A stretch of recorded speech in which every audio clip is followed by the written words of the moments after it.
Olá pessoal, boa noite.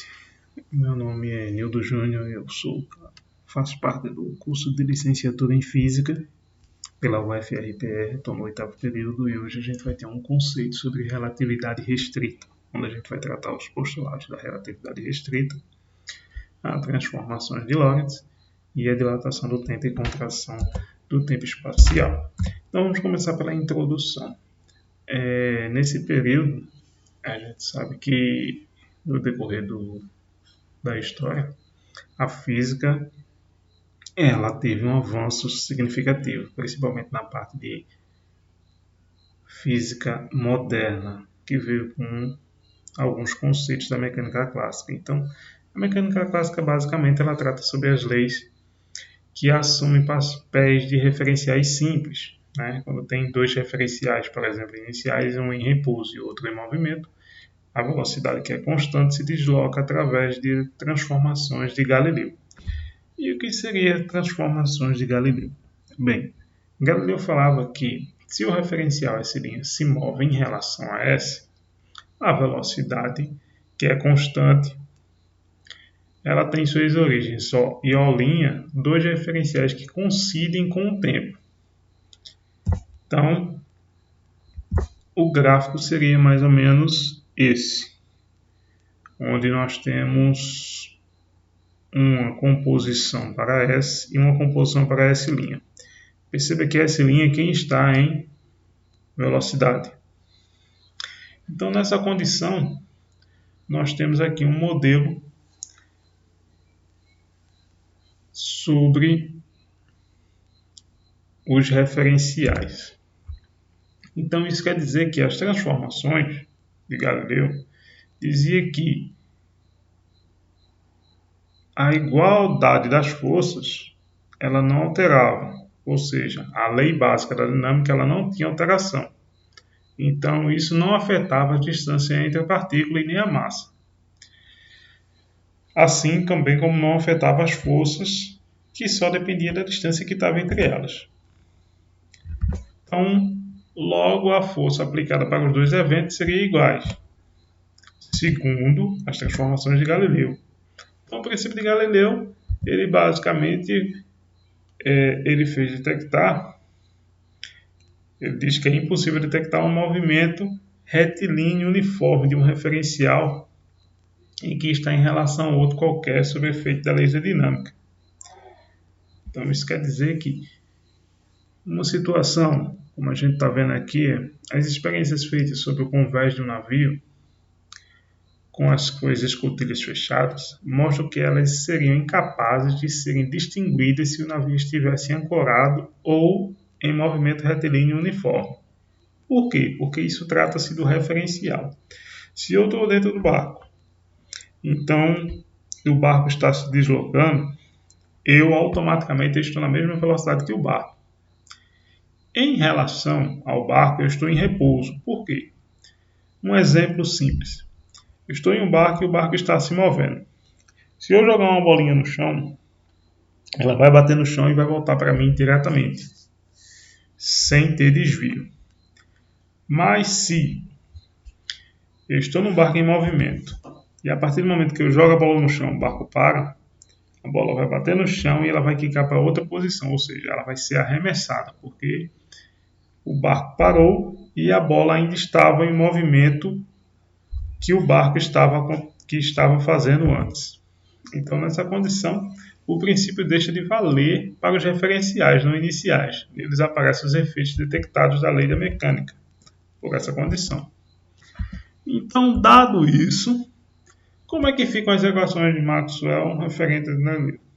Sabendo que na eletrodinâmica a luz se propaga numa velocidade da luz. Então, para a relatividade de Galileu, admite-se que um vale é dado de um referencial inicial. E o que vale é a lei das mecânicas. Temos um referencial inicial de movimento retilíneo uniforme em relação à primeira velocidade. A velocidade da luz nesse referencial, pela lei da composição de Galileu, ela seria dada da seguinte forma, onde C' seria igual à velocidade da luz menos V, onde C' seria diferente de V, porque a gente está subtraindo uma velocidade. Então, o que fazer diante de um fato experimental como esse? Então, o primeiro passo, a gente deve formular os princípios dos resultados experimentais. Como se daria isso? As leis da física são as mesmas para todos os referenciais, é o primeiro ponto que a gente deve observar. A velocidade da luz do vácuo é a mesma para todos os referenciais iniciais, independente da velocidade da fonte. Então, esses seriam os postulados da relatividade restrita. Então, aqui temos um caso de simultaneidade. Então, aqui a gente começa a ver um pouquinho sobre a questão da dilatação do tempo. Então, como ocorre? Aqui temos dois exemplos. No primeiro ponto, nós temos Maria, que ela está em um vagão. Em relação ao vagão, Maria está em repouso.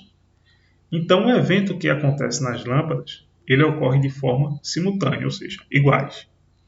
A luz atinge Maria no mesmo tempo.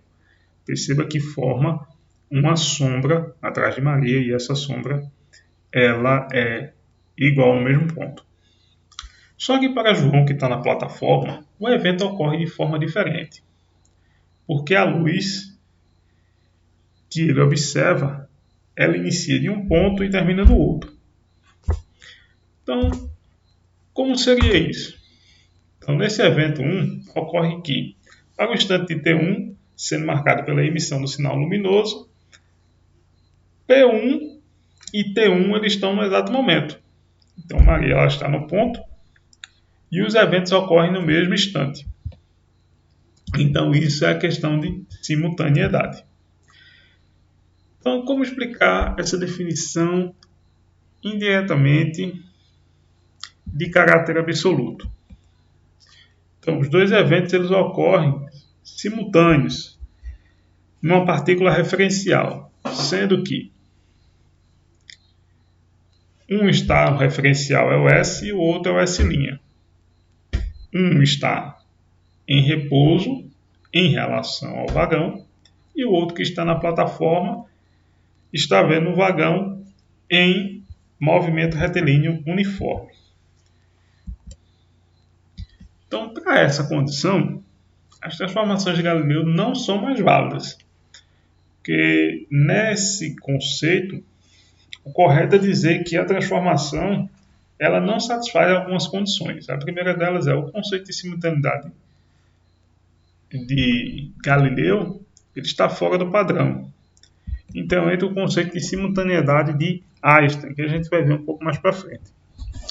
O movimento retilíneo uniforme em relação a S também deve ser o mesmo movimento de retilíneo uniforme para S'.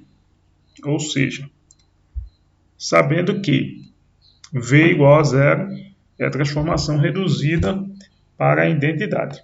Então, a gente vai ver essa transformação de uma forma mais simples, caso a forma matemática, onde a gente bota as mesmas condições para S' e S. Os referenciais são o mesmo, como vocês podem ver. Então, nesse caso, o tempo é zero, então T é igual a T', que é igual a zero. Então, para ambos os eventos, é o que volta para a questão de Galileu.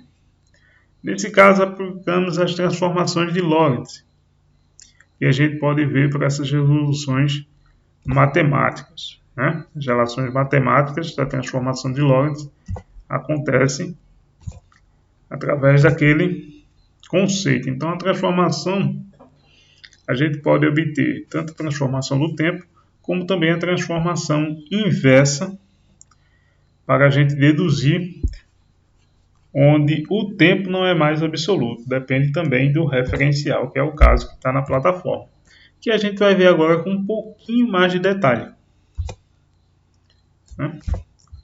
Como a gente pode ver, quais são os efeitos cinemáticos de transformações de Lorentz?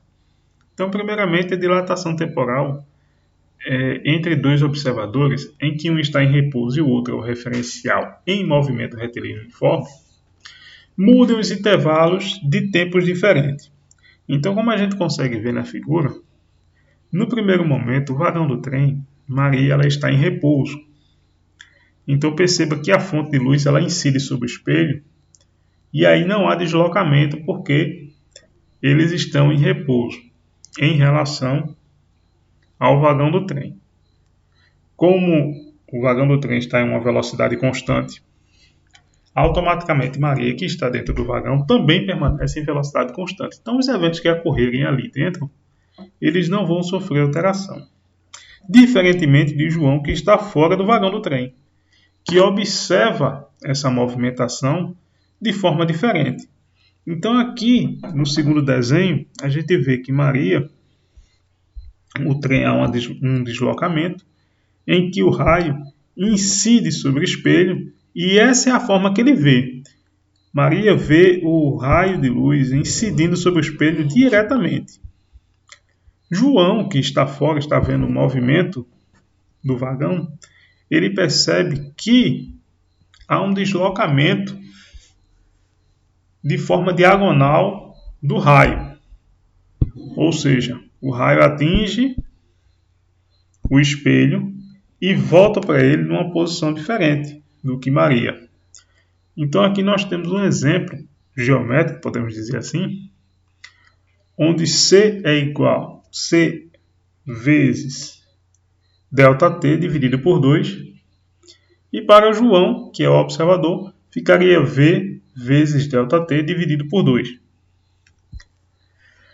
Transformando isso em um conceito matemático, nós temos que ΔT de Maria é igual a 2 vezes T dividido por C. Enquanto para João seria ΔT ao quadrado igual a 2 vezes D dividido por C ao quadrado vezes 1 dividido por 1 menos V ao quadrado dividido por C ao quadrado. Por quê? Porque essa é a parte do deslocamento, aplicando o movimento retilíneo uniforme. Então a gente vê aqui com um pouquinho mais de propriedade, né, um pouquinho mais ampliado, que essa é a condição. Então perceba que para João, que está fora do trem, o deslocamento da luz é diferente para Maria, que está dentro do vagão. E aí a gente pode aplicar aqueles conceitos matemáticos que a gente viu anteriormente e perceba como fica organizado dessa seguinte forma. Lembrando que aquele símbolo de gama é para a condição de João. Então, isso seria a dilatação temporal. Existe a contração espacial. A contração espacial ela é dada da seguinte forma, quando temos dois observadores em que um está em repouso e o outro também está em movimento referencial, movimento retilíneo uniforme, que tem comprimentos diferentes. Então, aqui nós vamos tratar comprimentos diferentes. Então, aqui é uma condição. O observador ele observa uma caixa que está em repouso, a caixa ela tem 10 metros. Mas se você começa a aplicar uma velocidade movimentando essa caixa, quanto mais rápido você movimentar a caixa, menor você vê o comprimento da caixa. Então, ou seja, existe uma dilatação, uma contração espacial. Então, essa contração e essa dilatação a gente pode ser observada por essas seguintes equações. Eu deixei aqui separada de forma mais simples e mais contundente, para que a gente possa observar melhor essa condição. Um exemplo sobre a dilatação do tempo é que em 1977 houve um experimento em que foi pego 2 relógios atômicos, que são de uma precisão absurda, e um foi deixado em terra e o outro foi colocado em um avião, e o avião ele deu 2 voltas ao redor da Terra, e ao voltar no local onde tudo iniciou, havia uma diferença significativa entre os dois relógios. Ou seja, um relógio atômico, para que ele venha atrasar em 1 segundo, leva cerca de milhares de anos. Para que ele venha ter um atraso de 1 segundo. E nesse experimento, no intervalo de tempo entre que um estava em movimento e o outro estava em repouso, aquele que ficou em repouso, a dilatação do tempo ela foi maior, ou seja, para o avião que estava em movimento, o tempo passou mais devagar. E para quem estava em terra, passou mais rápido. Então, essa foi um experimento que realmente aconteceu e que explicou bem sobre a dilatação do tempo.